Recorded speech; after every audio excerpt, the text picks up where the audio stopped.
Hello everyone, I'm Mahari Freeman, and the title of my project is The First Black Divas. My research focused on two of the first African American classical vocalists to gain national recognition, Miss Elizabeth Taylor Greenfield and Miss Ciceretta Jones. Here are photos of the singers.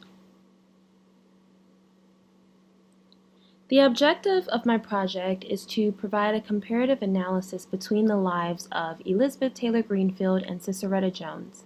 I based my analysis on the following elements: their upbringing and educational experiences, the use of nicknames, their repertoire, reception, racial encounters, and ties to the city of Columbia. I conducted my research through the use of a variety of sources. Today I'm going to be presenting on the history of Thomas Wiggins, and this is for class MUSC 744. Thomas was born May 25th, 1849 to Mungo and Charity Wiggins. He, his parents, and his two brothers were slaves on a plantation belonging to Wiley Edward Jones. Thomas and his family were then soon sold off to James Neal Bethune, who was a lawyer, newspaper editor in Columbus, Georgia. From birth, Thomas was blind and was permitted to go into the house with his mother. And it was inside of the house that he was actually exposed to music because all of the children, the Bethune family children, were pianists, all 7 of them. Thomas had brilliant capabilities. When he was allowed, Thomas could instantly play back what he had heard from the piano. And when the mother and the eldest daughter found out about this, they actually began giving him lessons. And by the time he was 8, Thomas began to perform under the stage name Blind Tom. So as I said, at the age of 8, he had his first performance at a concert hall that was actually rented out by his slave master in Columbus, Georgia. At the age of 9, Thomas was hired out as a slave musician at the expensive price of $15,000, and I actually did a research, and that's $510,631 in today's economy. In 1859, at the age of 10, he became the first African-American performer to play at the White House when he gave a concert before President James Buchanan.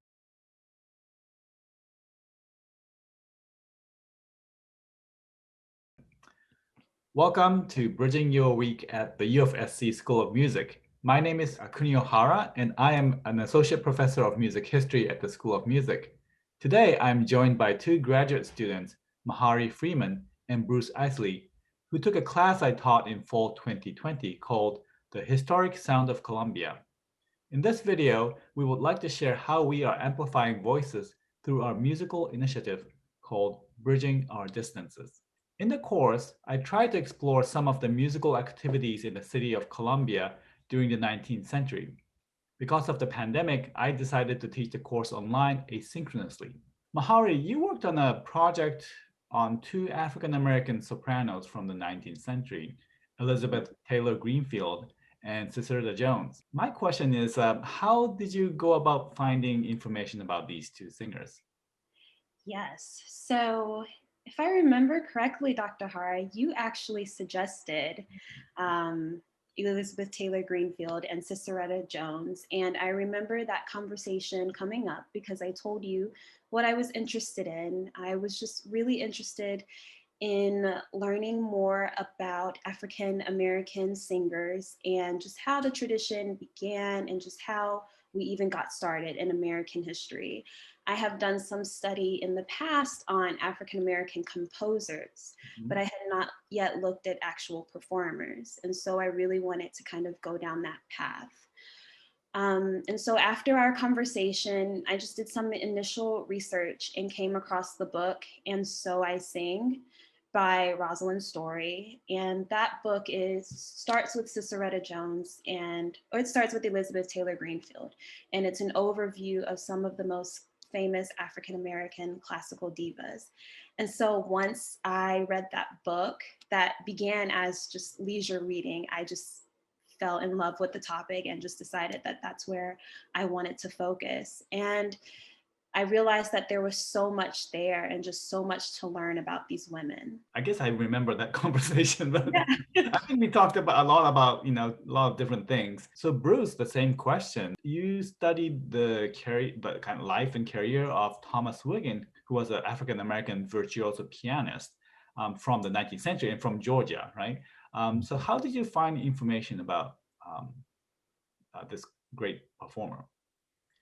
Well, initially, I heard about Thomas Wiggins through the course that we took with you. And I think at that point, he was maybe one of the very few Black performers that were mentioned in the class. So I was just naturally really intrigued.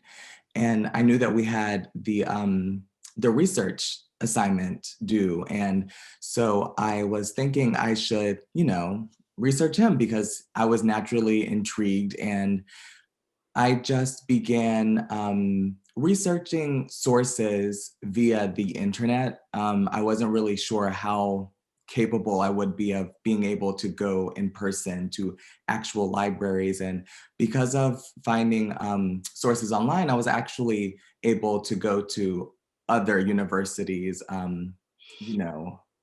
online and use some of their resources as well. So some of my sources were actually from other universities. I think one was in Georgia, I want to say, and a couple were from other states. So that was really exciting.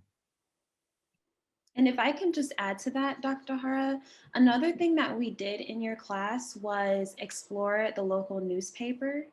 And that was extremely, extremely helpful. Prior to your class, I had never really thought about using the newspapers as a resource for research, but it provided such an in-depth and firsthand account about historical figures and experiences, and being able to find reviews, performance reviews, or quotes from people who were there actually witnessing Ciceretta Jones and Elizabeth Taylor Greenfield sing was extremely helpful. Yes, one of the positive outcome of this unfortunate pandemic learning environment was the many libraries got together, university research libraries got together and made their online materials available widely, and we had access to some previously unavailable materials, and that made this virtual learning possible. And the research with newspaper is a kind of a painstaking work that you have to comb through many issues, but I think we did it collectively, and that helped us get some information. But this is one of my favorite ways of researching material, going through newspaper reviews. So I'm glad that was helpful. So these African-American performers that you studied were all three of them out of South Carolina.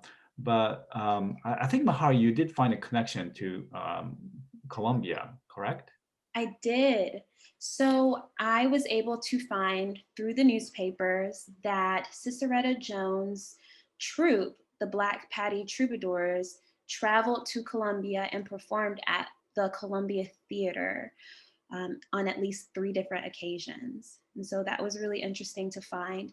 It was also, although not directly correlated to Columbia, interesting to learn the women's perspectives about traveling to the South in general, just because of the time period. The women really wanted to avoid the South just because of the dangers involved, but Ciceretta Jones did travel to Columbia at least 3 times. Yes, just a reminder that both of these women were active during and right after the Civil War, and yes, it was a reminder to us that the life in the South was quite, extremely difficult for African Americans even after the war. And how about Bruce? Thomas Wiggins, he did come to, I think we figured out that he did come to Columbia once. and But he also had a very wide, first of all, fascinating biography. What were some of the accomplishments that you found was interesting about Thomas Wiggins? In regard to the previous statement about the newspaper, it was actually really hard for me to find anything about him in the newspapers. So I thought it was great that Mahari had the opportunity to see, these firsthand reviews. I only found one review that really tied him to South Carolina, and I think that was in his earlier years. I think some of his amazing accomplishments would be when he was the first Black performer for a president. And he did that at the age of 10. And he also was able to go to Europe and tour, and I believe also in Australia, if I'm not mistaken. Mm-hmm. And he also did this whole South US tour before Civil War broke out. But then afterwards, he was still, performing and traveling on specifically the East Coast, the southern side. Yeah, both of all actually three of these performers' careers were in one way or another impacted by the history of slavery. Thomas Wiggins was born into slavery, correct? And then Elizabeth Taylor Greenfield also was. Yeah, she was born into slavery, and Ciceretta Jones's parents were slaves. Mm-hmm, mm-hmm, mm-hmm.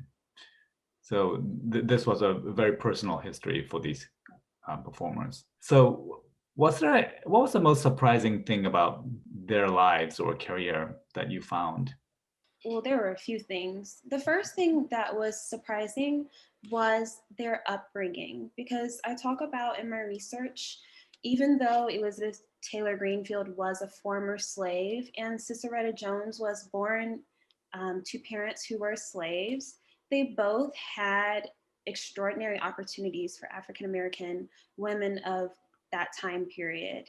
Elizabeth Taylor Greenfield received an inheritance from her mistress and was able to live on that until she died. And I just thought that that was a very interesting circumstance to have. And Ciceretta Jones actually attended New England Conservatory. So the fact that they were both able to receive private voice lessons and opportunities that you wouldn't think that would have been available to African Americans during this time period was very interesting for me to learn. And how about Bruce? The most exciting thing that I found out about Thomas Wiggins, well, he was a blind virtuoso pianist, and he had the capability to turn away from the piano and play the piece backwards with his back facing the piano. I thought that was completely extraordinary.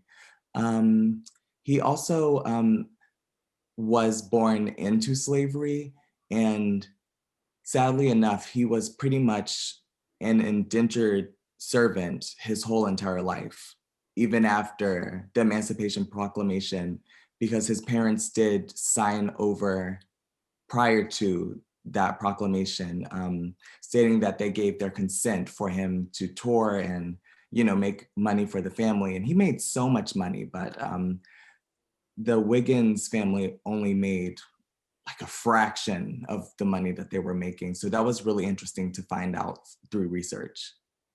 I think one thing that struck when I was reading your paper that came out of the research project, Bruce, is the treatment of Thomas Wiggins by the family that owned him, even the children, right? This idea that this kind of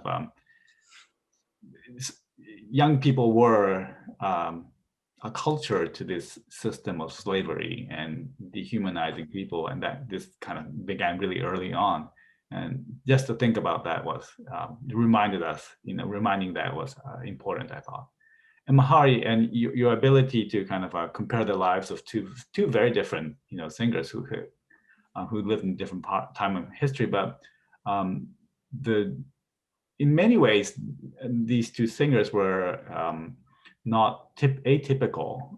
I mean, these opportunities did not exist for many hundreds and thousands of people, and they happen to have these opportunities, and that just remind us that if these kinds of opportunities were available to all or many more people, how many more singers do we have, or musicians, or architects, or novelists, or playwrights, or politicians, like these two people who were able to achieve such magnificent careers.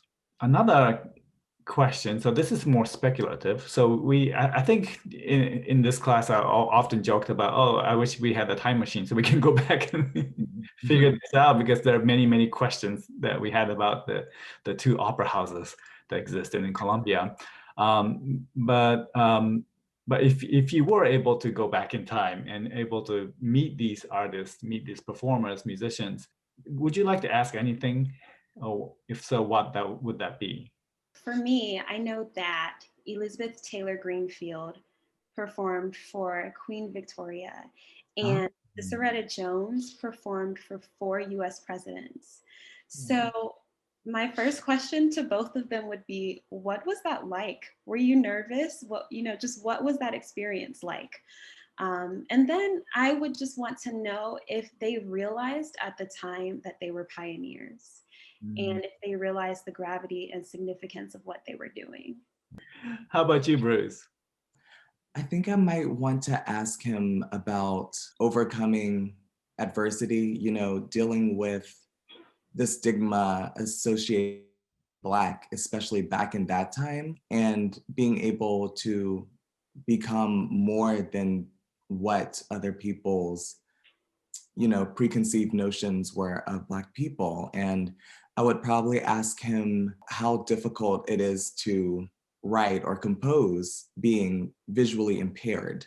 He has several compositions that are just completely mind-boggling, and I would like to know the process behind that. Well, I think I do know that he would have people write it down for him, but how would they just play it back? He was a virtuoso, so it's that aspect. I would like to know more about those two subjects.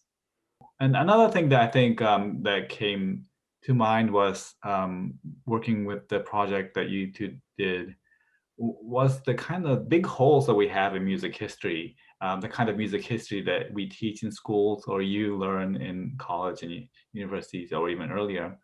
And there's more space for performers and musicians and composers like the three musicians that you talked about. So that was a great reminder for me. So I'm gonna end our little conversation now. So I'd like to thank both Mahari and Bruce for joining us, and also making the class really great. And again, you reminded me that professors like myself have to learn more and also help you'll amplify the voices of musicians such as Elizabeth Taylor Greenfield, Ciceretta Jones, and Thomas Wiggin, the important works that they did, and really in the musical life of America in the 19th century and beyond, to move forward. So thank you so much for coming.